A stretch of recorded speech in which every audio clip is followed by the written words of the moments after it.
Welcome to our Wellness Hub, where you will find experts in the field of health, wellness, healing, and mindset. My name is Moni C. I'm a creative mindset coach and your host. Today, we have a wonderful guest. Her name is Martha Wright. She's a shamanic medicine woman. Martha, thank you so much for joining us today.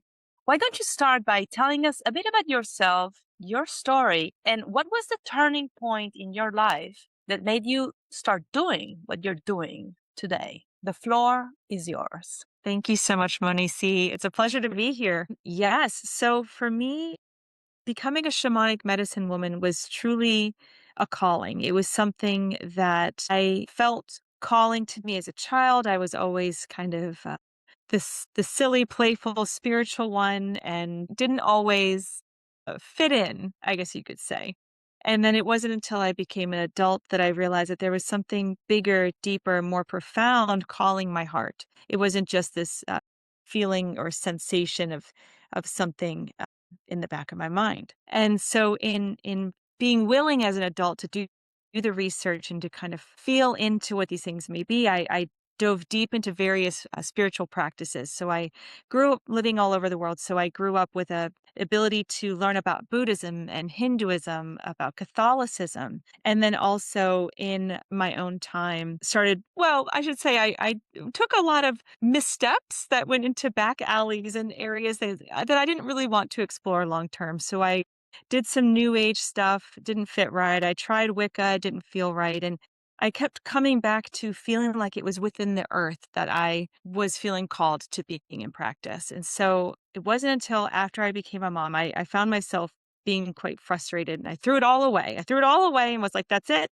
I'm plugging back into the matrix and I'm out of here. I'm going to just be a human and whatever. And so I stepped into motherhood and in that process felt my power turn on in a way that I had never felt before. I became a mom. I became a protector. I became a larger than me piece. And finally, a couple years after my son was born, I found myself getting chronically sick.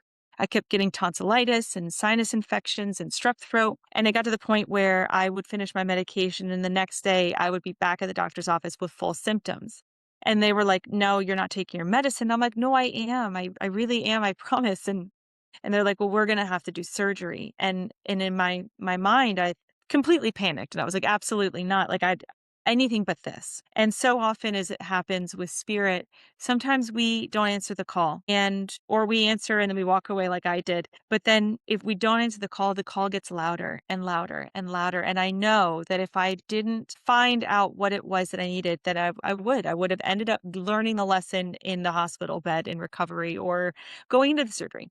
So I come back to my office and I sat there and I said, what is going on? Like, I want to know, like, what is happening? What am I missing? Why is this happening? And I heard the words out loud, you need to become a shaman. And I looked around me in the room and there was no one in there. And so then I got on Google, I typed in, what is a shaman? And then I started reading. And the last time I tried looking online, I was in high school. So it was, I think there was like 5 web pages available overall in the world and nothing was out there. And this time I was blasted with blog posts and articles and, community groups. And I was like, wait, what? And it was like everything in my body lit up in fire in the best, most pleasurable way. And that's what began. And so I kind of, as with like an academic background, I went deep dove into like, okay, well, who could be a teacher? Is this a mystery school or a specific teacher? And then I whittled it down, pulling oracle cards for support and guidance and following my intuition. And then I landed on my first teacher. And the day I looked at her website, about 3 days after I looked at the original Google, I did a heavy amount of research in a short period of time. The day I so said to myself, okay, it's going to be this one. And I clicked on her website and that was the day her apprenticeship applications opened. And so I was like, okay, well, talk about divine timing. And so that's how I began. And so I began with Egyptian mysteries and got a solid foundation there. And then I went into core shamanism and did a lot of self-research, lots of books, lots of podcasts, interviews, articles, things, anything because it was just absorbing. And in that time, I was doing a lot of work in journey spaces, shamanic journey space. So a non-ordinary reality or sacred space, if you will, working with my spirit guides and honing my connection, honing my the language through which spirit speaks with me. And then from there, I felt like I kind of reached my fill, and then I just felt this pull for more, and I didn't know what it would be. And so I kind of found myself saying, okay, well, I could go with a living tradition that isn't my biology or my ancestral connection, but it's a living tradition and I can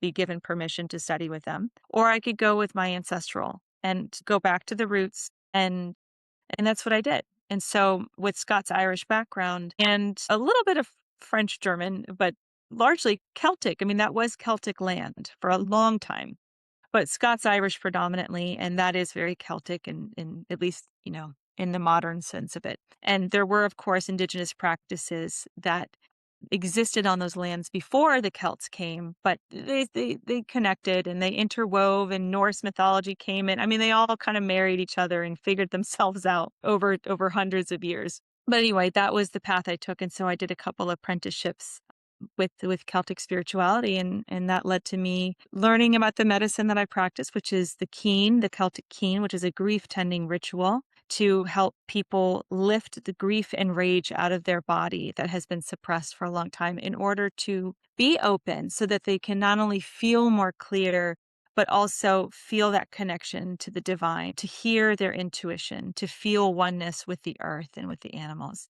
All of that is woven into that beautiful work that can happen when we make space in our bodies. Wow, Martha.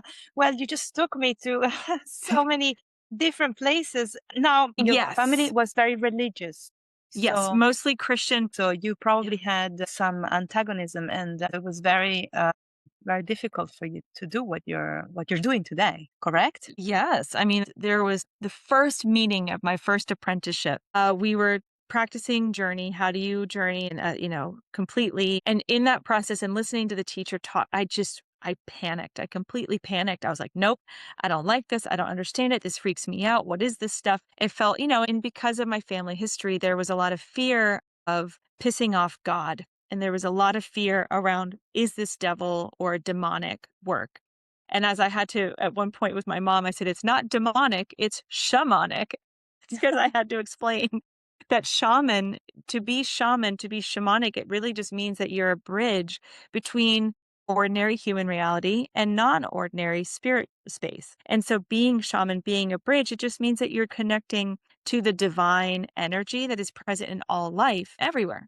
But and then of course demonic is that chaos energy that comes in to be destructive. And it's not always bad, but it doesn't always mean that it's being used for good either. So I was so anxious and freaked out. And I then walked away from that class and I was like, what do I do? Do I quit? I've spent all this money. And I thought, no, I'm going to see this through. What the heck is freaking me out so much? If I was guided to this, divine timing, the words, like I heard it, if I was guided, there's a reason. Let me find that reason before I decide to quit. And so I went out to the woods one day and I just sat there and I breathed. And then I sat and I journeyed. I journeyed with the trees into the earth. And I said, ancestors, like, I need to be with you. Like, I need to know, where is this fear coming from? Because it's not mine. I've seen the face of God in all these different religions and countries and people and practices. Like, where is the fear? And it was from my ancestors. It was from this lineage where there were quite a lot of priests. And at one point, hundreds of years ago, either an archbishop or maybe a relationship as like a brother was the archbishop. I don't know.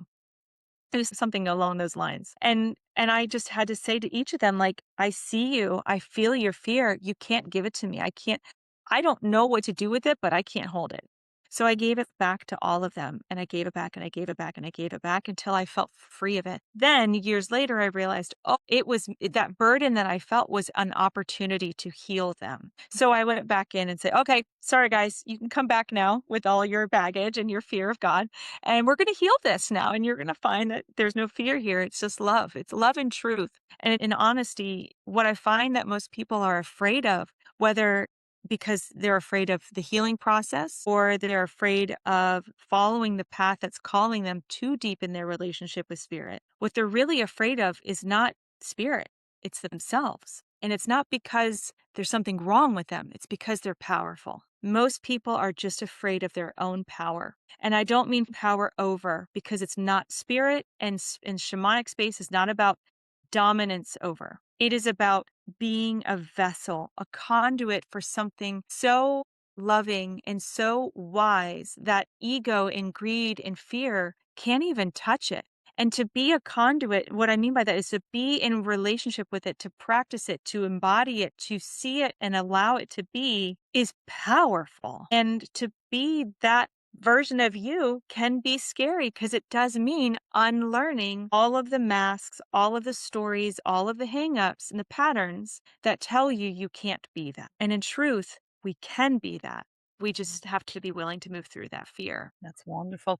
Now, do you think that anyone in the audience is able to connect with their guides and angels? Yes, absolutely. Everybody is. Everybody is able to connect. It is a divine birthright. We are a soul in a physical body. We come with the blueprint, with the connection intact. We just live in a very complicated but beautiful human existence that tells us, no, you don't hear things. No, that was a coincidence, not spirit connecting and telling you things or whatever. And so we get conditioned out of that connection. So we all have the ability to connect to spirit, to our spirit guides, to our angels, to our ancestors, to the earth, to each other in these psychic or spiritual ways. And what I mean by psychic is like, our intuition is the voice of the divine, of our soul self, because our soul self is a part, an extension of the divine fabric that is in all life and living things. So if our intuition is the voice of that divine self,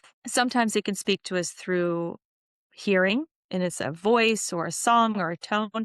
Sometimes it's through seeing. Sometimes we get snapshots of pictures or we see patterns of images. Sometimes it's a knowing where it just drops in like a thought, but typically thoughts versus intuition is that thoughts come with a bunch of emotional connection. Intuition comes in, at least for a split second, as just information. It's just information. And then our body responds to it. So there is a split second there. And if we can start to feel that, then you can start to know, when is it a thought? When is it intuition? So it's seeing, hearing, knowing, and feeling. The last one is feeling sentience. And so feeling in the body. A lot of people have that because that's why they call it my gut instinct, was because you can feel it in your body. So we all have the ability to connect through these gifts. And some people it's smelling and tasting, and some people it's all of them, which is a lot. But not everyone has a calling to do something with it. And that's okay. That's purely wonderful. To live spiritually inclined, to live shamanically, to live open in co-creative flow with the divine is a good thing. If you have a calling to do something with it, then that's different, and that's also okay. So it's a great opportunity to remind people that yes, you have the ability. Yes, you are here. You're not crazy for hearing things or feeling a message or feeling like this is an obvious choice, even though it's not the most logical choice. You're not crazy for any of that. And you also don't have to put so much homework on yourself that you have to be of service to the community if it's not calling you. And Martha, one practical tip for people besides getting, in contact with you as soon as possible to start connecting with their spirit guides. Oh, well, so something I had already mentioned, which is, kind of listening. So if you feel like you're getting that gut instinct, if you feel like you're hearing something or something drops in the knowing, make space for that. What did that feel like, sound like, look like, taste like? And, I call it trial and error. In my 20s, I would get these intuitive drops and I'd say, okay. And sometimes it was so mundane. It was like, don't drive to work, ride your bike to work. And I was like, okay. And I wasn't far, so I'm not like a crazy good bike rider or anything like that. But I was like, okay, so I rode my bike, and then turns out there was a car accident, and so there was a big backup. So I was like, so it doesn't mean that I would have been in the accident, but it did mean I probably would have been stuck in traffic. So that was cool. And then there are times where it's like, go ahead and ride your bike to work, don't drive to work. And I was like, okay, I feel it kicking in. I'm going to drive and I'm going to see what happens. And it was like I ended up being late because I couldn't find a parking spot anywhere. And so it doesn't always have to be these grandiose reasons, but man, our intuition is amazing. So if we feel into it, okay, this feels like the time I felt something, a month ago or a couple weeks ago or even yesterday, it feels the same. So So maybe I'll listen to this and just see what happens. And so my tool is or trick, I guess, is just self-reflection, being a little bit more self-aware when these things click on and be willing to play with it. Be willing to listen. Some of them come in pretty serious. And so if you're like, should I not do this? If you're feeling like, no, you need to listen, you should listen. Just listen to that nudge. But if it's like, okay, I can play with this to see what's up, then yeah, go with it. And my favorite tool to come back into a calm state to be able to witness your intuition is to breathe slow in and slow out. As a breathwork teacher, my favorite breath to teach everybody, because anybody, no matter what their body's abilities or disabilities are, their body can do this breath. It's called coherence. It's 5 seconds in, 5 seconds out through the nose or through the mouth, but not both. 5 seconds in, 5 seconds out. No pauses at the top or the bottom. Slow, even in and out. And just do it for 3 or even 5 minutes if you can. And it's beautiful at relaxing the nervous system, calming the body, and bringing us right back into oneness in our body first, and then feeling that oneness with spirit or the divine or our angels. Wonderful, Martha. Well, I cannot believe how fast time flies. Thank you so much for bringing so much value and positive energy to this conversation. You are here to help the world become a better place. I want to have you back because this is not enough. And this is just the beginning. The audience will find all your information under our interview so that they can contact you. And until next time, Martha, thank you very much for everything you're doing. Thank you so much.